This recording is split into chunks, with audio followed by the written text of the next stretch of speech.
राष्ट्रपति देश को संबोधित करेंगे। सीधे आपको हम लाइव लिए चलते हैं। प्रसन्नता हो रही है। ये प्रसन्नता और गर्व की बात है कि कस्बों और गांव में यानी देश में हर जगह बच्चे, युवा और बुजुर्ग सभी उत्साह के साथ स्वतंत्रता दिवस के पर्व को मनाने की तैयारी कर रहे हैं। हमारे देशवासी बड़े उत्साह के साथ आज़ादी का अमृत महोत्सव मना रहे हैं। स्वाधीनता दिवस का उत्सव मुझे मेरे बचपन के दिनों की याद भी दिलाता है। अपने गांव के स्कूल में स्वतंत्रता दिवस समारोह में भाग लेने की हमारी खुशी रोके नहीं रुकती थी। जब त्रिरंगा फहराया जाता था तो हमें लगता था जैसे हमारे शरीर में बिजली सी दौड़ गई हो। देशभक्ति के गौरव से भरे हुए हृदय के साथ हम सब राष्ट्रीय ध्वज को सलामी देते थे तथा राष्ट्रगान गाते थे। मिठाइयाँ बांटी जाती थी और देशभक्ति के गीत गाए जाते थे जो कई दिनों तक हमारी मन में गूंजते रहते थे। ये मेरा सौभाग्य रहा है कि जब मैं स्कूल में शिक्षक बनी तो मुझे उन अनुभवों को फिर से जीने का अवसर प्राप्त हुआ।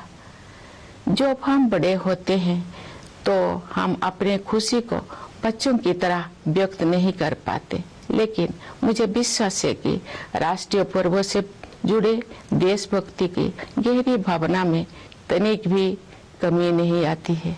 स्वतंत्रता दिवस हमें ये याद दिलाता है कि हम केवल एक व्यक्ति ही नहीं है, बल्कि हम एक ऐसे महान जन समुदाय का हिस्सा है जो अपनी तरह का सबसे बड़ा और जीवंत समुदाय है। ये विश्व के सबसे बड़े लोकतंत्र के नागरिकों का समुदाय है। जब हम स्वतंत्रता दिवस समारोह मनाते हैं तो वास्तव में हम एक महान लोकतंत्र के नागरिक होने का उत्सव भी मनाते हैं। हमें हर एक की अलग अलग पहचान है। जाति, पंथ, भाषा और क्षेत्र के अलावा हमारी अपने परिवार और कार्य क्षेत्र से जुड़े पहचान भी होती है, लेकिन हमारी एक पहचान ऐसे है जो इन सबसे ऊपर है और हमारी वो पहचान है भारत का नागरिक होना। हम सभी समान रूप से इस महान देश के नागरिक हैं। हम सबको समान अवसर और अधिकार उपलब्ध है तथा हमारे कर्तव्य भी समान है, लेकिन ऐसा हमेशा नहीं था।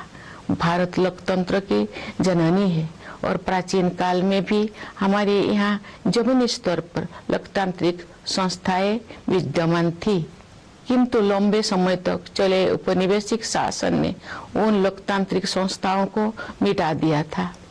15 अगस्त 1947 के दिन देश ने एक नया सपेरा देखा। उस दिन हमने विदेशी शासन से तो आज़ादी हासिल की है, हमने अपनी नियति का निर्माण करने की स्वतंत्रता भी प्राप्त की। हमारी स्वाधीनता के साथ विदेशी शासकों द्वारा उपनिवेशों को छोड़ने का दौर शुरू हुआ और उपनिवेशवाद समाप्त होने लगा। हमारे द्वारा स्वाधीनता के लक्ष्यों को प्राप्त करना तो महत्वपूर्ण था ही, लेकिन उससे भी अधिक उल्लेखनीय है हमारे स्वाधीनता संग्राम का अनोखा तरीका। महात्मा गांधी तथा अनेक असाधारण एवं दूरदर्शी विभूतियों के नेतृत्व में हमारा राष्ट्रीय आंदोलन अद्वितीय आदर्श से अनुप्राणित था। गांधी जी तथा अन्य महानायकों ने भारत की आत्मा को फिर से जगाया और हमारी महान सभ्यता के मूल्यों का जन जन में संचार किया। भारत के ज्वलंत उदाहरण का अनुसरण करते हुए हमारे स्वाधीनता संग्राम की आधारशिला सत्य और अहिंसा को पूरी दुनिया के अनेक राजनीतिक संघर्षों में सफलतापूर्वक अपनाया गया है।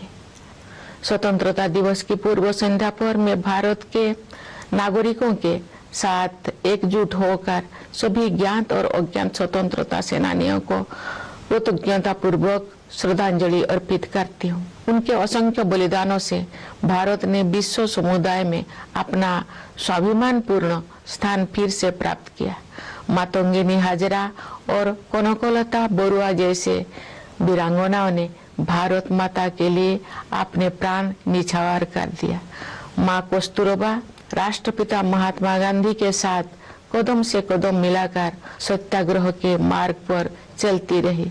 सरोजिनी नायडू, ओमो स्वामीनाथन, रमा देवी, अरुणा आसफ अली और सुचेता कृपलानी जैसे अनेक महिला विभूतियों ने अपने बाद की सभी पीढ़ियों की महिलाओं के लिए आत्मविश्वास के साथ देश तथा समाज की सेवा करने के प्रेरक आदर्श प्रस्तुत किए हैं।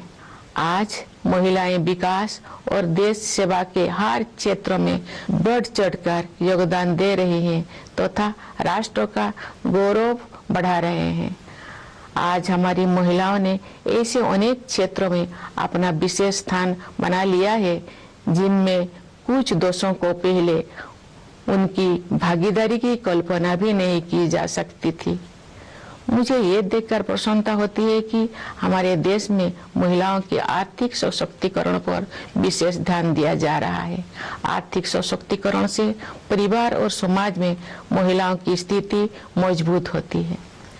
मैं सभी देशवासियों से आग्रह करती हूँ कि वे महिला सशक्तिकरण को प्राथमिकता दें। मैं चाहूंगी कि हमारी बहनें और बेटियां साहस के साथ हर तरह की चुनौतियों का सामना करें और जीवन में आगे बढ़े। महिलाओं का विकास स्वाधीनता संग्राम के आदर्श में शामिल है। प्यारे देशवासियों, स्वतंत्रता दिवस हमारे लिए अपने इतिहास से पुनः जुड़ने का अवसर होता है। ये हमारे वर्तमान का आकलन करने और भविष्य की राह बनाने के बारे में चिंतन करने का अवसर भी है। आज हम देख रहे हैं कि भारत ने न केवल विश्व मंच पर अपना यथाचित स्थान बनाया है, बल्कि अंतर्राष्ट्रीय व्यवस्था में अपनी प्रतिष्ठा को बढ़ाया भी है। अपनी यात्राओं और प्रवासी भारतीयों के साथ बातचीत के दौरान मैंने अपने देश के प्रति उनमें एक नया विश्वास तथा गौरव का भाव देखा है। भारत पूरी दुनिया में विकास के लक्ष्यों और मानवीय सहयोग को बढ़ावा देने में महत्वपूर्ण भूमिका निभा रहा है। भारत ने अंतर्राष्ट्रीय मंच पर अग्रणी स्थान बनाया है तथा G20 देशों की अध्यक्षता का दायित्व भी संभाला है। क्योंकि G20 समूह दुनिया की 2/3 जनसंख्या का प्रतिनिधित्व करता है, इसीलिए ये हमारे लिए वैश्विक प्राथमिकताओं को सही दिशा में ले जाने का एक अद्वितीय अवसर है। G20 की अध्यक्षता के माध्यम से भारत व्यापार और वित्त के क्षेत्र में हो रही निर्णयों को न्याय संगत प्रगति की ओर ले जाने में प्रयासरत है। व्यापार और वित्त के अलावा मानव विकास से जुड़े विषय भी कार्यसूची में शामिल किए गए हैं। ऐसे कई मुद्दे जो पूरे मानवता के लिए महत्वपूर्ण है और किसी भौगोलिक सीमा से बंधे हुए नहीं है। मुझे विश्वास है कि भारत के प्रभावी नेतृत्व के साथ G20 के सदस्य देश उन मोर्चों पर उपयोगी कार्रवाई को आगे बढ़ाएंगे। भारत की G20 की अध्यक्षता में एक नई बात यह है कि डिप्लोमेसी को जमीन से जोड़ा गया है। एक अंतर्राष्ट्रीय राजनयिक गतिविधि में लोगों की भागीदारी को प्रोत्साहित करने के लिए अपनी तरह का पहला अभियान चलाया गया है। उदाहरण के लिए ये देखकर मुझे अच्छा लगा कि स्कूलों और कॉलेजों में G20 से जुड़े विषयों पर आयोजित की जा रही गतिविधियों में विद्यार्थी उत्साहपूर्वक भाग ले रहे हैं। G20 से जुड़े कार्यक्रम के बारे में सभी नागरिकों में बहुत उत्साह देखने को मिल रहा है। प्यारे देशवासियों, सशक्तिकरण की भावना से युक्त इस उत्साह का संचार आज संभव हो पाया है क्योंकि हमारा देश सभी मोर्चों पर अच्छी प्रगति कर रही है। मुश्किल दौर में भारत की अर्थव्यवस्था न केवल समर्थ सिद्ध हुई है बल्कि दूसरों के लिए आशा का स्रोत भी बनी है। विश्व की अधिकांश अर्थव्यवस्थाएं नाजुक दौर से गुजर रही है।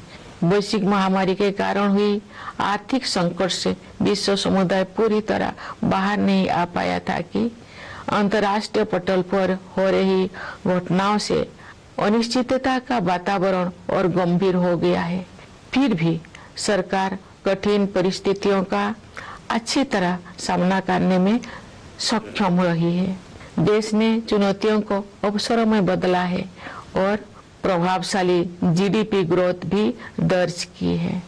हमारे अन्नदाता किसानों ने हमारी आर्थिक वृद्धि में महत्वपूर्ण योगदान दिया है। राष्ट्र उनका ऋणी है। वैश्विक स्तर पर मुद्रास्फीति यानी इन्फ्लेशन चिंता का कारण बनी हुई है, लेकिन सरकार और रिजर्व बैंक इस पर काबू पाने में सफल रही है।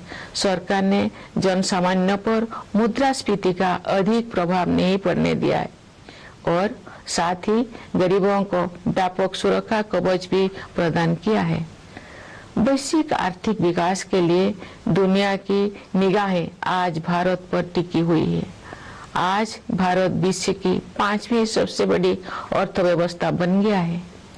विश्व में सबसे तेजी से बढ़ रही बड़ी अर्थव्यवस्था के रूप में भारत विश्व की 3री सबसे बड़ी अर्थव्यवस्था बनने की ओर अग्रसर है। हमारी आर्थिक प्रगति की इस यात्रा में समावेशी विकास पर जोर दिया जा रहा है। निरंतर हो रही आर्थिक प्रगति के 2 प्रमुख आयाम हैं। एक और व्यवसाय करना आसान बनाकर और रोजगार के अवसर पैदा करके उद्यमशीलता की संस्कृति को बढ़ावा दिया जा रहा है। दूसरे ओर जरूरतमंदों की सहायता के लिए विभिन्न क्षेत्रों में पहल की गई है तथा व्यापक स्तर पर कल्याणकारी कार्यक्रम चलाया जा रहे हैं। वंचितों को वरीयता प्रदान करना हमारी नीतियों और कार्य के केंद्र में रहता है। परिणाम स्वरूप पिछले दशकों में बड़ी संख्या में लोगों को गरीबी से बाहर निकलना संभव हो पाया है। इसी प्रकार आदिवासियों की स्थिति में सुधार लाने और उन्हें प्रगति की यात्रा में शामिल करने हेतु विशेष कार्यक्रम चलाया जा रहा है। मैं अपने आदिवासी भाई बहनों से अपील करती हूँ कि आप सब अपने परंपराओं को समृद्ध करते हुए आधुनिकता को अपनाएं।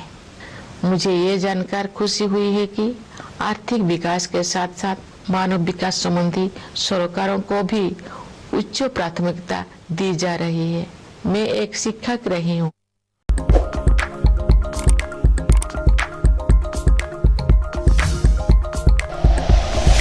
Like and share videos, subscribe करें हमारा चैनल और प्रेस करें बेल आइकॉन।